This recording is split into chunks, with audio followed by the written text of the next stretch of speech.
La campagne de vaccination contre la grippe débutera le 1er novembre prochain dans les Laurentides. Le directeur de la santé publique de la région invite les personnes plus à risque de présenter des complications à se faire vacciner. Le début de la campagne comme telle de vaccination, c'est le 1er novembre, comme à chaque année. Ce sont les vaccins classiques qui sont utilisés, donc il n'y a pas de nouveauté de ce côté-là, sauf les souches qu'on retrouve dans les vaccins.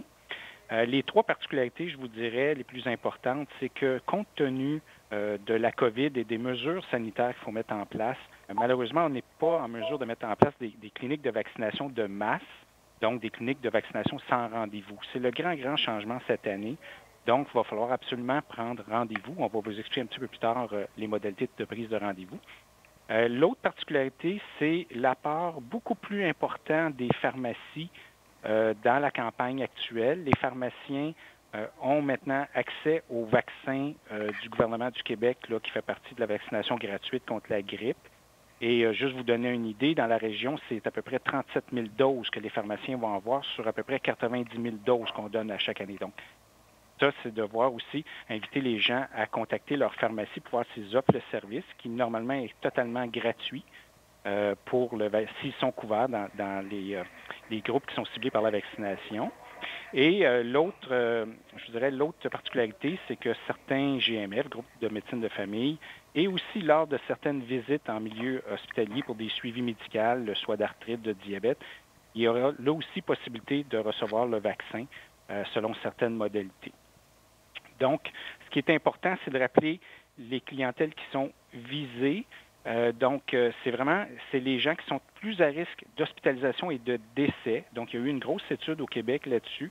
Et dans le fond, ceux qui bénéficient le plus de la vaccination contre la grippe, c'est vraiment les personnes de 6 mois à 74 ans qui sont atteintes d'une maladie chronique.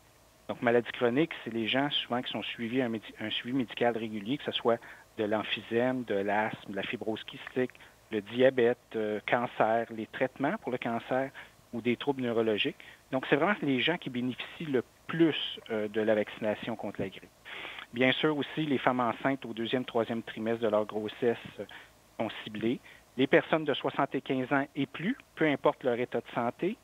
Et puis les proches, donc ceux qui vivent avec des enfants de 6 mois ou qui sont proches aidants ou qui vivent avec une personne qui ont des maladies chroniques.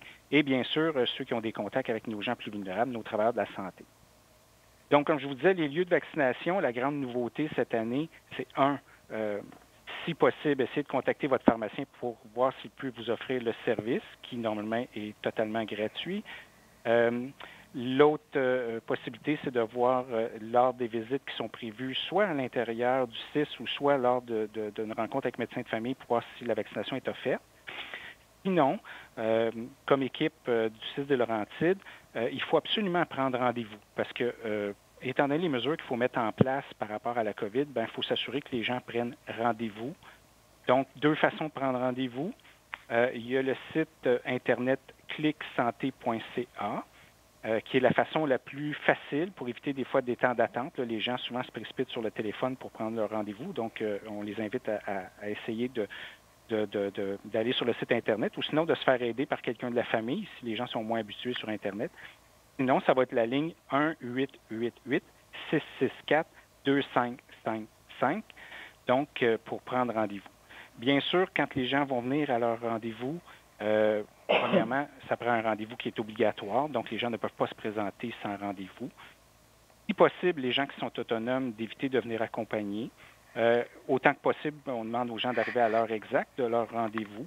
Bien sûr, il y aura des agents de sécurité pour gérer la circulation puis le respect des mesures. Si les gens sont symptomatiques ou ont des symptômes qui sont compatibles avec la COVID, on leur demande de reporter leur rendez-vous. Et bien sûr, sur place, le lavage des mains puis le port du couvre-visage va être obligatoire. Puis, il va y avoir des mesures aussi pour nettoyer les salles, etc. Donc, en gros, c'est ça. On sait que bon an, mal an, dans les Laurentides, on vaccine à peu près 90 000 personnes. Ce que je peux vous dire aussi, c'est qu'au niveau du Québec, on a préparé peut-être une hausse de la demande. Ils ont commandé 30 de plus de doses de vaccins au niveau provincial.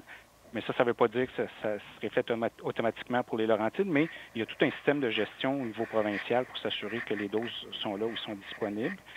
Et en termes je vous dirais, d'autres informations qui seraient importantes, C'est ça, ça fait le tour un peu des messages que je voulais vous donner. Puis vous rappelez aussi que le vaccin protège contre la grippe, mais ne protège pas contre les autres infections respiratoires comme le rhume ou la COVID, bien sûr. Mais ce qu'on veut éviter comme réseau de la santé, c'est qu'on voudrait qu'il y ait 2 circulations de virus en même temps, soit le virus de la grippe et le virus de la COVID. On veut éviter que les gens soient malades. On veut éviter aussi que nos systèmes de santé soient débordés s'il y avait double circulation de ces virus-là. Donc, c'est pour ça que c'est important que les gens qui sont à risque de complications puissent se faire vacciner. Si les gens prennent rendez-vous pour se faire vacciner auprès du CIS, est-ce que le vaccin va être offert dans les hôpitaux locaux? Par exemple, quelqu'un de La Chute va se faire vacciner à l'hôpital de La Chute ou il doit se déplacer plus loin, aller ailleurs à l'hôpital Saint-Jérôme, par exemple?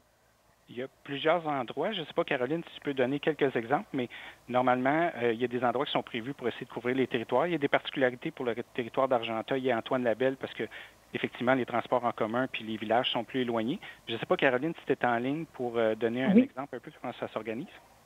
En fait, en raison de la COVID, on a évité tous les centres d'achat, justement, comme disait Dr. Goyer. Alors, les cliniques de vaccination seront dans les centres de prélèvement, dans tous les centres de prélèvement, à l'exception de Saint-Jérôme, que c'est un autre lieu. Ça va être en CLSC. Donc, c'est des centres de prélèvement en dehors de leurs heures d'ouverture. Souvent, les centres de prélèvement finissent leur rendez-vous entre midi et 15 heures. Alors, nous, la clinique de vaccination va commencer en début mi-après-midi. Il va se poursuivre la soirée et les fins de semaine. C'était les meilleurs lieux pour assurer la sécurité des usagers parce que les installations étaient conformes pour les usagers et les professionnels de la santé. Et puis, on a fait une analyse. On a fait au mois d'août dernier un sondage auprès des pharmaciens de la région pour savoir lesquels avaient prévu de vacciner influenza cette année et à quelle quantité ils faisaient comme estimé de vaccination de leur clientèle.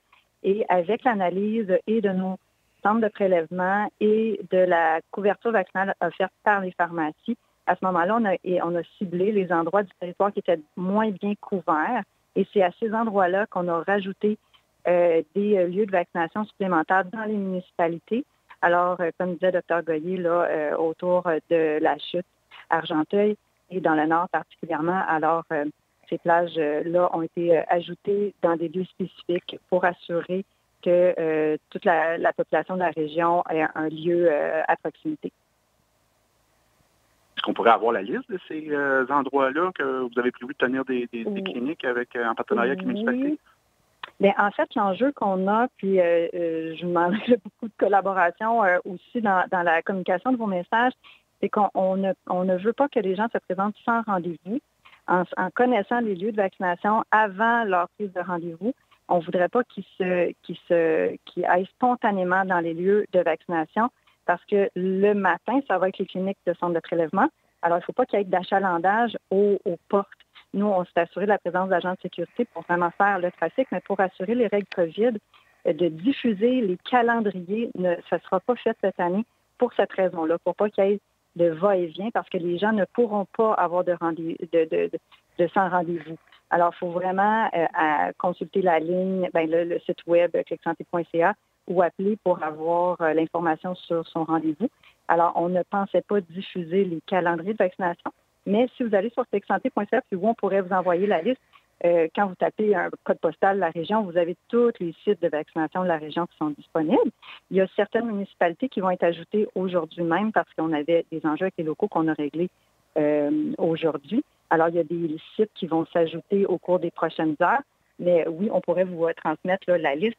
Par contre, c'est ça, il faut vraiment axer le message sur le fait que c'est sur rendez-vous pour pas que les gens se présentent spontanément.